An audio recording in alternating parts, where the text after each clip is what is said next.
You may be seated.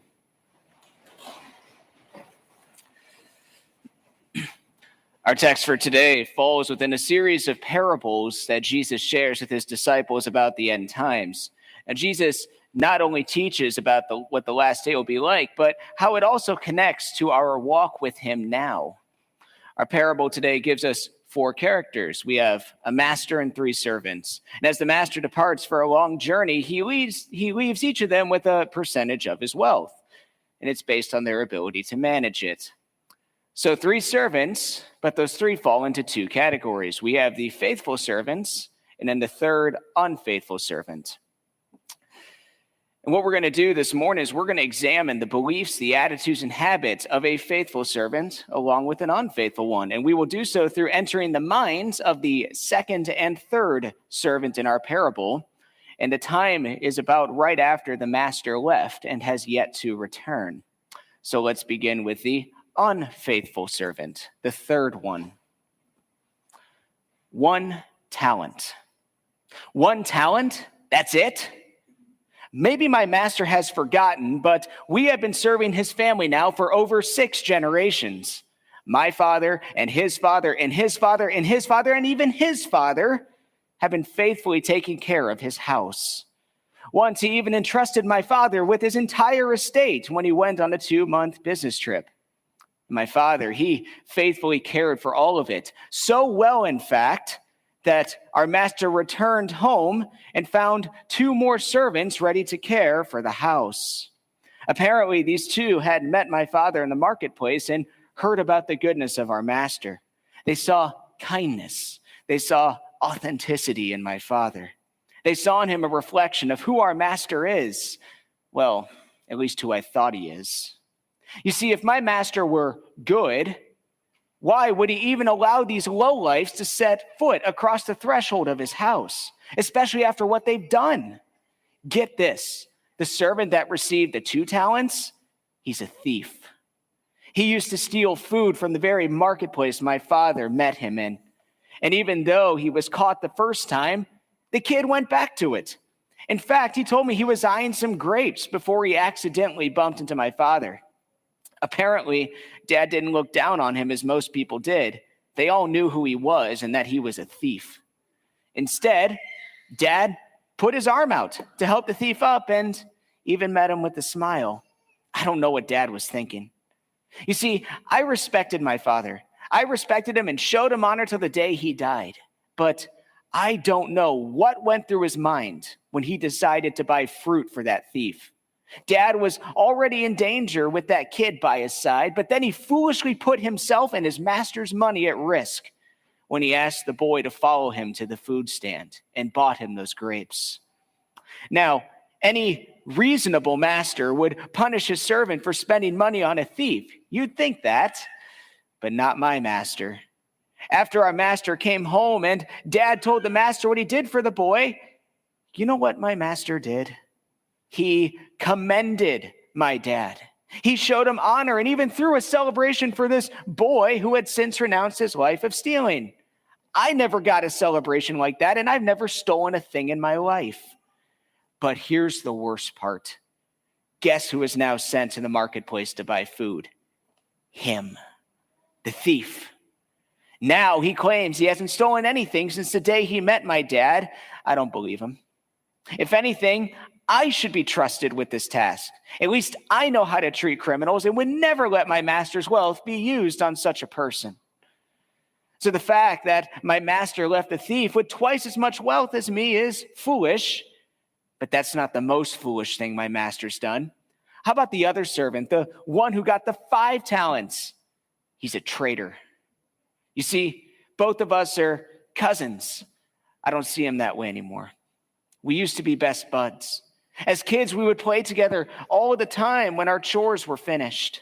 Our master would send us out together on errands. We were inseparable, and we didn't know life apart from each other. But then one day, he was gone. We were teenagers by this point. I remember waking up and walking to our usual meeting spot in the stable, but he wasn't there. And it was odd, since he was always the first one to arrive. I asked my master where he was. The master then looked at me with a face. face I would not see again until the day my father passed. Apparently, my cousin, he'd just gotten up and left. Now, it was no secret that he didn't like spending time with my master. I didn't like spending time much with him either and still find him kind of boring. Sometimes he'd doze off as the master spoke and would often be distracted when we discussed God's love for the world. But I guess he got impatient. He was tired of life as a servant. You see, he always had this longing look on his face when he saw the horizon.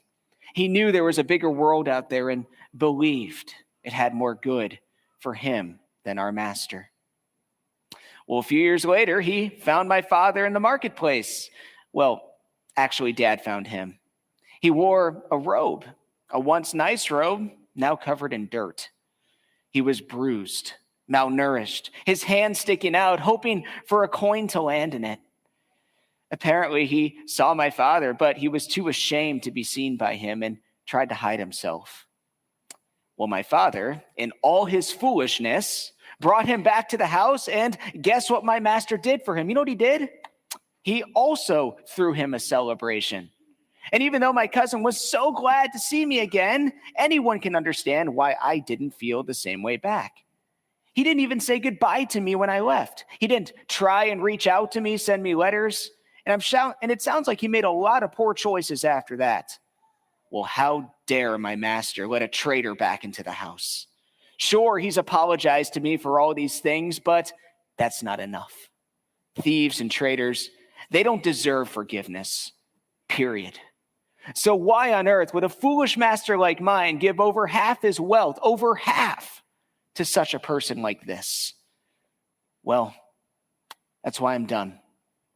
That's why I'm leaving my master's house. My dad was foolish for following such a person, foolish for thinking anything good came from him. And I was a fool for not getting out of here sooner. Well, the master won't be happy to see that I left when he gets back, but that's his problem. Sure, I'll give him his talent back eventually. I'm not a thief, so I'm not going to steal from it. But maybe I'll just keep it in a hole, because no one's going to find it. And there's nothing good to come of it. And sure, maybe I'll visit for his birthday on December 25th if I'm feeling up to it. Dad want me to do that. Maybe I'll visit when he dies. And I'm sure I'll probably fold my hands when other people pray, but I know it doesn't do much. Well, now I am free. I'm free of my master, free of his rules, free of his so-called goodness. Maybe the world actually has something good to offer. This is the heart of an unfaithful servant who does not know his master's goodness. Let's now enter the mind of the second servant, the faithful one.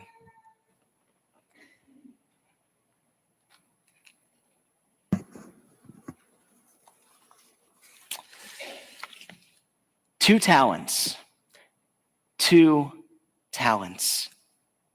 My master entrusted me with 2 talents. I don't even deserve 1. I was a thief, a scoundrel. All I ever wanted was the good life. I wanted wealth. I wanted a nice house. I wanted servants who would care for all of it so I didn't have to. And I believed that these were the only good things in the world. The good life is what satisfies. That's why I ran away from home. My parents, devout Jews, kept trying to convince me how the good life was with God. Fools, I thought. God doesn't give them a nice house. He didn't give them servants. In fact, I had to do most of the chores. Since when can such a mundane life bring satisfaction? Well, after I ran away, I realized how the good life didn't come fast. I'd have to work for it. I'd have to earn a living and build a fortune, which could take years. So instead, I took a shortcut. I stole money. I stole goods. I took what wasn't mine, hoping this would speed the process of attaining the good life. You know, it actually worked for a little while. Well, until I got caught. I'll never forget those dark nights in the cell, tears streaming down from my face. If only I could return home, I sobbed. At least there, I had parents who loved me. There was always food on the table. And sure, I didn't like chores, but I never really appreciated my parents for all they did, how they sacrificed so much for me. I was selfish. I was so selfish that I gave up my stability. I gave up a loving family. I gave up my faith, my God, who was always there for me even then. I gave up the good life. Shame consumed me, and it remained with me after they even released me. I mean, what kind of parents want to take in a runaway, a criminal son back into their home? Who could ever love a person like me? The question haunted me and kept haunting me, well, until I met him. We didn't see each other when we collided in the marketplace. He stood up before I could, and I braced myself for the usual indignation which followed. But the man didn't respond that way. Instead, he smiled. He put his hand out to help me up. What followed after took me by surprise. I remained tense, waiting to be scolded. The man looked at me, then at the fruit I was eyeing to steal, and then back at me. "Here," he said, "let me buy you those grapes. In fact, what if I buy you all of them?"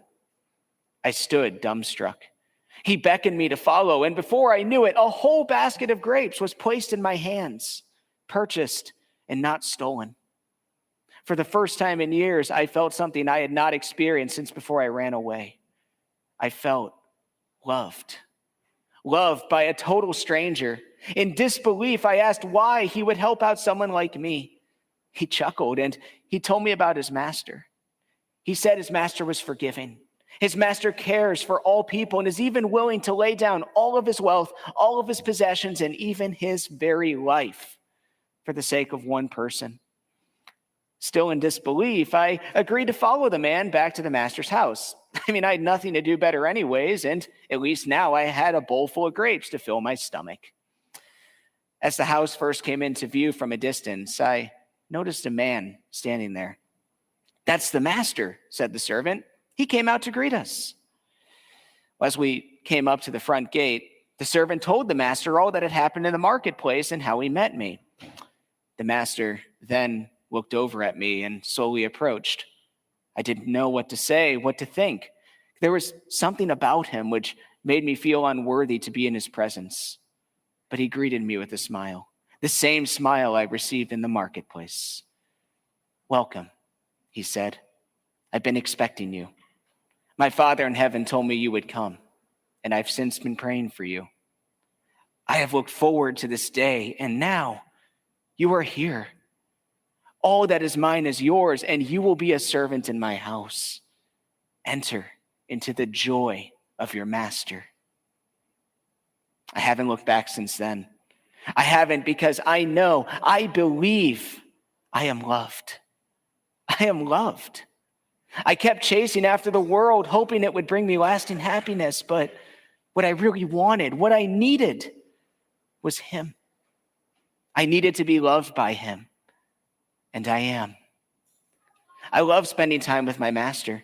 We sit down and we talk daily, every morning, before I begin my tasks. Every day is a new conversation, and I walk away with a deeper joy, a deeper desire to serve my master. There I learned how my parents were not the problem to my happiness. I was the problem. I am the problem. But my master loves me anyways. He gave me everything, even his life, so I could be with him forever. I know he's gone now for a little while, but I want to keep serving him. I want to do more, even more than I am now. My life, my everything is his. He is the good life. Maybe he also wants me to find someone in the marketplace. Maybe he's preparing me for that purpose. I hope so. I also thank him for the things of this world he has given me for this short time. They're gifts. But he shows me how they can't replace the time I have with him. If anything, my time with him helps me see them as gifts and not as a substitute for the good life. I hope the other servant with the one talent returns. Oh, if only I could bring him back. This I will talk about with my master today. I want him to have that same joy and be with the master forever too. And you know, I can even trust my master with this. Lord, thank you for the honor of serving you. make me a faithful servant. Amen.